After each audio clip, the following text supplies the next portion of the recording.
I've got, I mean, a few provocations, some of which are diagnostic, but trying to also kind of lean into the what is it you do about things? Because there's, I think, a lot, especially at the moment, world in crisis, there's a lot of trying to just sort of describe the problem, but really trying to kind of move that forward in some way. So framing it as building the capital stack. So the building something which isn't there is almost like a already the mental model is filling a gap, and people talk about the finance gap. And I'm wanting to first off challenge whether that is the only framing or the healthiest framing, because what it can lead to is, well, how do we make this work for the rules of finance? We were just saying in the breakout room, the finance sector has been developed millennia, millions of years after sort of like hominids and human culture and our relationship to nature, which has always kind of been there for us. It has largely externalized a lot of the values of nature and doesn't include natural capital because it hasn't had yet full experience of what we know is coming, and we can all draw the graphs and kind of and read the analysis of the risks involved. But we haven't had that. So why would we be designing all of our systems for supporting nature to the rules of a system which has been developed without that systemic awareness? There's various philosophers, system thinkers who've talked about how you can't govern, regulate, maybe by extension, finance any system at a lower level of complexity than the thing that, than the complexity of the system you're actually dealing with.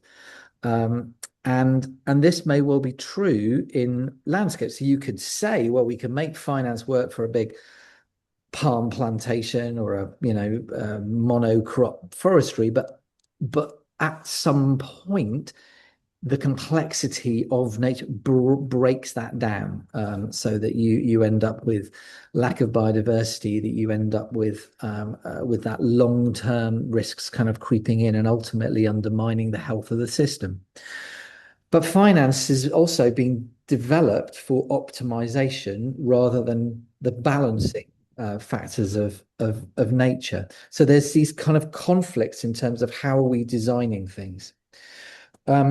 One of the things which I've always been fascinated by in terms of the when you start talking about nature and finance is that because finance is thought to be scarce, you said, well, how do we just fill the finance thing? So let's talk about investment readiness. And I remember when I was doing some work with WWF, most of the people who I was advising said, we just want to talk about investment readiness and blended finance and all these things. I said, right, should we just hold that though, and just maybe think about technical readiness, commercial readiness, and then investment readiness? And people were very impatient. And they said, we really want to talk about just the investment parts. But okay, we'll talk about the technical, and there's all sorts of ecologists and the biology of what makes something healthy. And that was all done.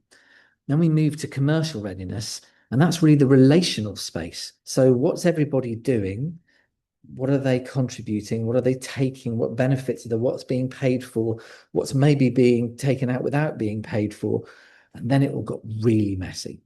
And they said, can we just skip over that and go to the money side? And it's just like, no, you can't, because it's that bit which is the relational health that you need for money to be able to be healthy. That is the starting point. And for as long as that is unhealthy and that there's exploitation and freeloading and things which aren't really being accounted for and are imbalanced, then the finance which is layered on top of it doesn't really have much hope of being doing anything much more than amplifying those patterns. So we need to think about how finance can come into the landscape and tap into the broader system intelligence of what is really going on. Who, like, not just the ecology, but all of the different stakeholders. What is it that there is? What kind of relationships and patterns are emerging there? Data may help us, and there's all sorts of digital technology it may enable, but it doesn't do the relational work by itself. It's only in service of being able to start conversations, which might be very uncomfortable. It's like, did you know that this has been pollinating all your crops for you? Did you know that this has been cleaning your water for you? Do you know that this has been without it being paid for? So there's some tensions which emerge from this kind of the system intelligence being socialized. And somewhere there's a design process which is thinking about how to bring some of this complexity within a landscape into the finance. At this point, I'll introduce one framework, which is a sort of an analogy for the states of matter. So solid, liquid, gas. Remember it from school. I'm going to slightly take some liberties with it. Finance likes everything to be solid, rigidly in a lattice, locked down. You know where it is. It was there yesterday. It's going to be there today. Most of the impacts of nature are a lot more liquidy and gaseous. We might know they're there and we can breathe them in, and the health benefits of green spaces and all of those kind of things. But they're harder to pin down and to contract. In fact, contracting, it's like in legal sense contracting, but also the energy that you need to contract it into a solid might be quite high. Might take a long time to be able to lock all of that down.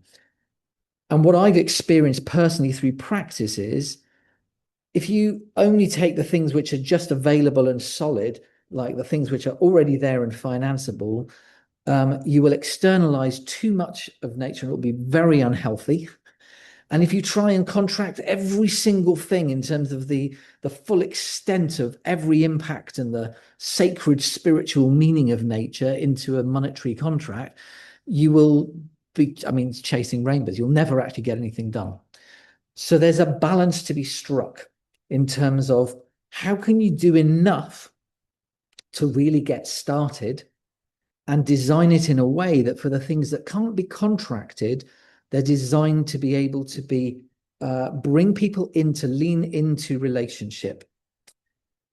And then these are the last couple of points just in terms of time, in terms of how working with that. So finance might, for example, say, well, if you just gave me a 100% guarantee that all of these things are going to work, then, we'll be crowded in. And it's just like, yes, you would be crowded in, but in a way that is going to prevent your curiosity about coming in any further and being able to work with what are the relational dynamics and how might we as finance professionals work with stakeholders in terms of transfers of benefits and all the things within nature to be able to make the most healthy system, because the most healthy system is that there is a very natural way of those exchanges kind of happening at an economic system, mapping the kind of exchanges which happen in nature, the mycelium layer to the forest, whatever. So thinking around how to bring in finance to this system to work with these stakeholders to overcome the inertia, which will be, this is all unfamiliar. Finance will usually, traditional finance is always thinking about return and risk. And risk-adjusted return. But risk is not a constant of the universe. Risk itself is a function of familiarity, understanding, confidence, which is highly relational. So the more that we bring finance in to work with these new concepts, the more healthy it's able to become for the whole. And then my last sort of point in terms of how I work in facilitation now, and I do fold in my folk music into facilitation, is trying to think about the ways in which we might be able to get people to step in. We are asking farmers, water companies, multinational insurers to do things which are intensely unfamiliar. And we might think, well, we need lots of data and things to convince people at a rational level in order to be able to convince them, and then they make the decision to step in. What I've noticed consistently is that isn't actually the way that most decision processes work within humans. It usually kind of is led emotionally. And so I do a lot with working with the emotional layer about what are the things which just make people step in before they've even thought about it. And folk is one of my ways, and there are, others are available. But thinking around how those constellations kind of form, how they bring finance into the conversations or the design conversations to be able to make it a real co-creation. I'd say I would extend that to policy as well, which again mostly follows practice, but it's so much more tuned and healthy when policy is also fully part of that system, which is created by it, rather than just being a reactive afterthought. Those are my provocations. I'm happy to be challenged on them, and I hope it's been a level that there's at least a few things which made sense and you can find reflection from, and really happy for any feedback.